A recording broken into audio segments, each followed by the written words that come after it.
മാർക്കറ്റിന്റെ പുതിയ വീട്ടിലോട്ട് എല്ലാവർക്കും സ്വാഗതം. ഇത് ബജാജിന്റെ അവഞ്ചറാണ്. ഈ വണ്ടിയുടെ കംപ്ലൈന്റ് എന്ന് പറയുമ്പോഴത്തേക്കും ബാറ്ററി ചാർജിങ് പ്രോബ്ലമാണ്. ബാറ്ററി ചാർജിങ് പ്രോബ്ലമാണ് ഈ വണ്ടിയുടെ കംപ്ലൈന്റ്. അതായത് ബാറ്ററിയിലോട്ട് ഓവറായിട്ട് ചാർജ് ചെയ്തിട്ടുണ്ട്. ഞാൻ കാണിച്ചു.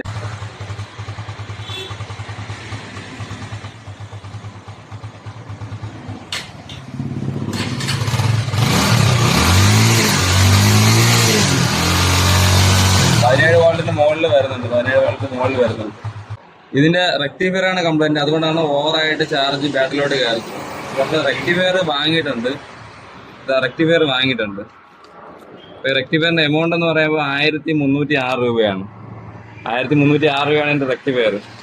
നമ്മൾ റെക്ടിഫയർ ഫിക്സ് ചെയ്യാൻ പോവുകയാണ്. റെക്ടിഫയർ ഫിക്സ് ചെയ്ത ശേഷം വോൾട്ട് നമുക്ക് എത്രയാണ് വരുന്നത് നമുക്ക് ചെക്ക് ചെയ്യാം. നമ്മൾ പുതിയ റെക്ടിഫയർ വെച്ചിട്ടുണ്ട്. അപ്പോൾ നമുക്ക് റെക്ടിഫയർ വെച്ചിട്ട് ഇപ്പം ഞാൻ ചെക്ക് ചെയ്ത് നോക്കാം.